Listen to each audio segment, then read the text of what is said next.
Dalam nama Bapa dan Putra dan Roh Kudus. Amin. Puji syukur kami aturkan kepadamu ya Bapa, bahwa Engkau memilih kami anak-anak-Mu dan Kau angkat ke tingkat yang sangat tinggi menyerupai Engkau sendiri, dan diberi kuasa otoritas yang luar biasa atas ciptaan lainnya. Semoga kami bersedia menjadi mitra, menjadi kawan, menjadi teman dalam pengabdian pelayanan kami kepada sesama manusia terutama, dan tetap menghargai lingkungan ciptaan dengan penuh tanggung jawab. Demi Kristus Tuhan dan pengantara kami. Amin. Saudaraku yang terkasih dalam Kristus, dalam bacaan pertama dari surat kepada umat Ibrani dikutip tentang Mazmur 8, tentang keagungan dan kemuliaan manusia. Sekali lagi, keagungan dan kemuliaan manusia, bahwa segala ciptaan, segala sesuatu itu diberikan kepada manusia untuk diolah, untuk dijadikan alat, bahkan tidak diberikan kepada malaikat. Dan itulah yang seringkali membuat malaikat, khususnya Lucifer, yang tidak suka ya, bahwa manusia diberi kuasa yang begitu besar oleh Allah. Tapi itulah manusia, maka kita harus berusaha bertindak, berperilaku, bersikap sungguh sebagai anak Allah. Sekali lagi, sebagai anak, kata anak ini mempunyai dampak yang luar biasa, karena anak itu adalah ada relasi dengan Bapa, hubungan yang akrab, hubungan yang mesra, bukan hanya diciptakan tetapi dijadikan, sekali lagi dijadikan, diangkat, diberi karunia. Nah, hal ini perlu kita sadari supaya kita tahu bahwa kalau Yesus sungguh-sungguh sebagai anak Allah, lalu ketika di dunia diberi peneguhan bahwa dia sungguh, inilah anakku yang kukasih, kepadanya aku berkenan. Tetapi kepada manusia, Tuhan memberikan sesuatu anugerah. Keanakan itu diberi anugerah gitu loh. Itu bedanya.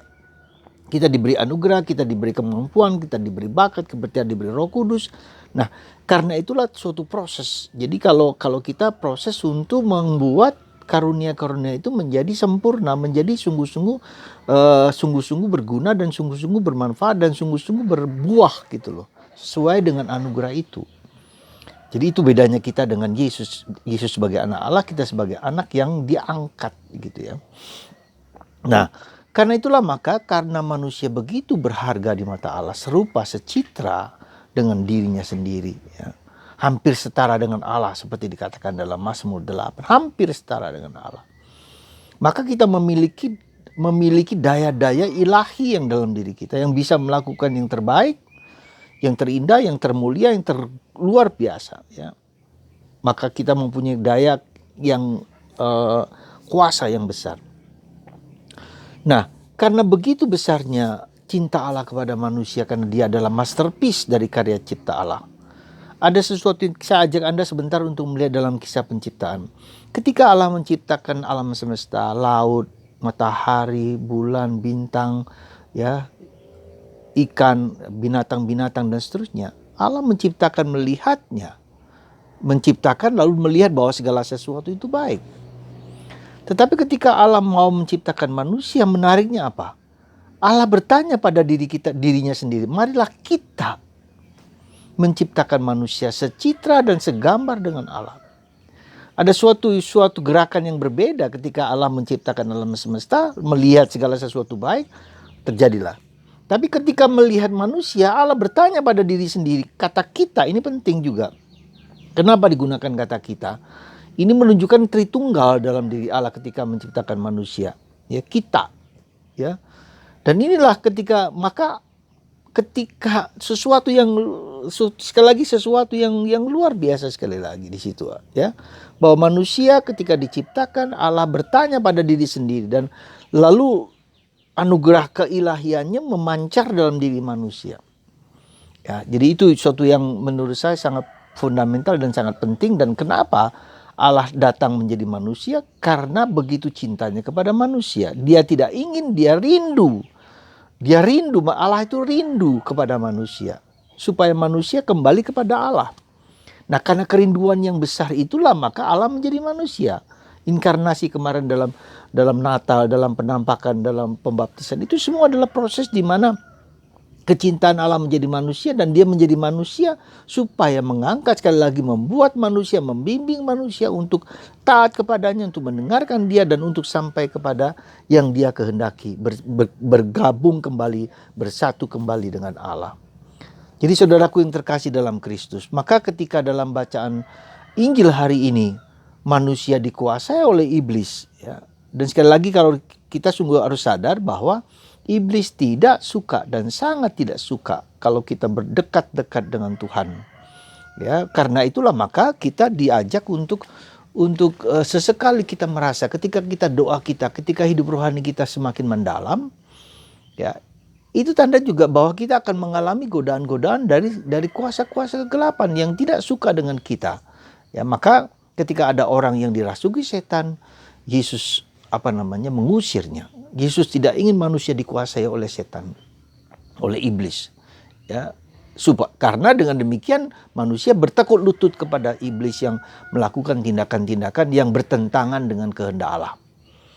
Jadi itu yang harus kita sadari di situ. Nah, kedua, kita harus sedikit sadar bahwa hidup kita itu memang tidak semua dikuasai oleh iblis, tetapi dipengaruhi oleh iblis. Coba. Jadi sekali lagi, umumnya kita, ya, orang dikuasai itu sedikit sekali, ya, orang dikuasai sedikit sekali. Tetapi jangan lupa kita seringkali dipengaruhi, ya, oleh iblis, oleh setan. Yaitu ketika kita mengikuti apa yang menjadi kecenderungan jahat si iblis. Misalnya tipu muslihat, misalnya pembohongan, ya, penipuan, kebohongan, kesombongan, ya, keangkuhan, malasan, ya, congkak. Jadi itu semua, ya, cabul, kemudian kikir, serakah, kemudian iri hati. Itu semua adalah sekali lagi dipengaruhi. Kita dipengaruhi kalau kita terbiasa atau bukan terbiasa, tapi kita terpikat kepada sesuatu yang seperti itu. Ya, jadi itulah saudaraku terkasih, hati-hati. Maka kita tidak boleh mengatakan tentu dikuasai, tetapi dipengaruhi, ya, oleh kuasa-kuasa seperti itu. Ya, maka saudaraku terkasih, perlu juga kita sadar bahwa semakin dalam hidup rohani kita juga sedikit akan merasakan bahwa ada suatu getaran-getaran, ada suatu godaan-godaan yang secara halus sekali, secara lembut sekali yang menggoda kita. Jangan lupa, kita lihat ketika manusia jatuh dalam dosa, itu bahasanya sangat lembut, sangat halus. Ya, Tuhan mengatakan bahwa buah pohon itu tidak boleh dimakan. Bukankah demikian? Jadi suatu retorika sebetulnya nggak usah dijawab. Si Hawa tahu bahwa itu tidak boleh dimakan, tetapi si iblis mengatakan boleh kau makan. Ya, jadi ada suatu yang membuat orang menjadi gelisah, menjadi takut, menjadi cemas, menjadi khawatir gitu loh. Nah, demikian juga seringkali kekhawatiran, kecemasan itu membuat kita menjauh dari Tuhan. Ya. Lalu ketika Yesus digoda juga begitu lembut, begitu halus. Kalau engkau anak Allah, jadi ada diajak kepada kesombongan, kepada sesuatu yang dosa-dosa kesombongan, dosa keangkuhan, dosa kemalasan, dosa-dosa seperti itu, buah-buah dosa seperti itu yang menjadi titik kelemahan kita. Ya. Kalau engkau anak Allah, ubahlah batu ini menjadi roti. Ketika Yesus sedang lapar, jadi sangat lembut dan sangat halus.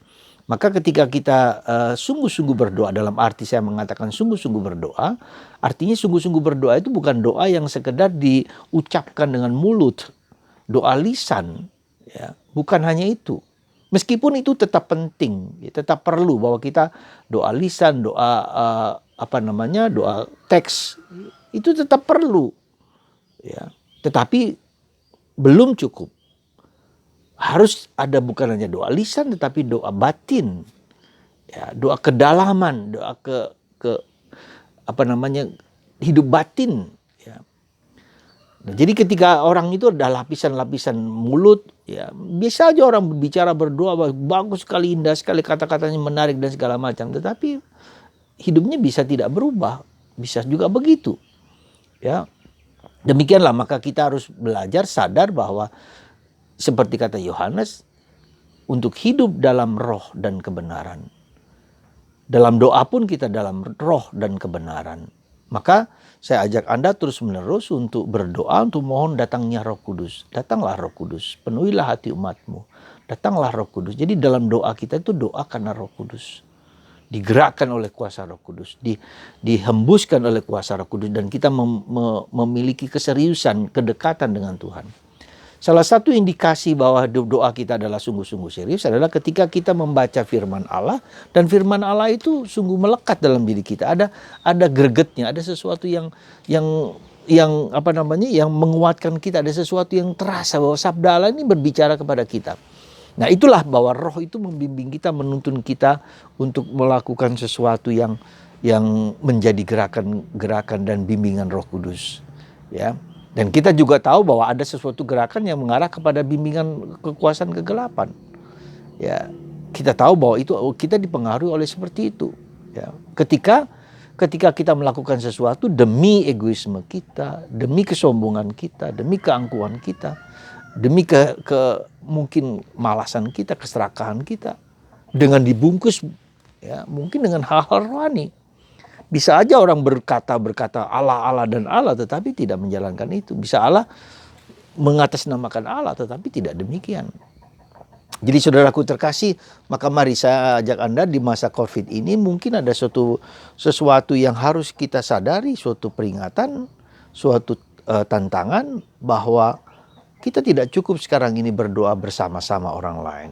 Dibutuhkan sesuatu dorongan untuk berdoa secara pribadi.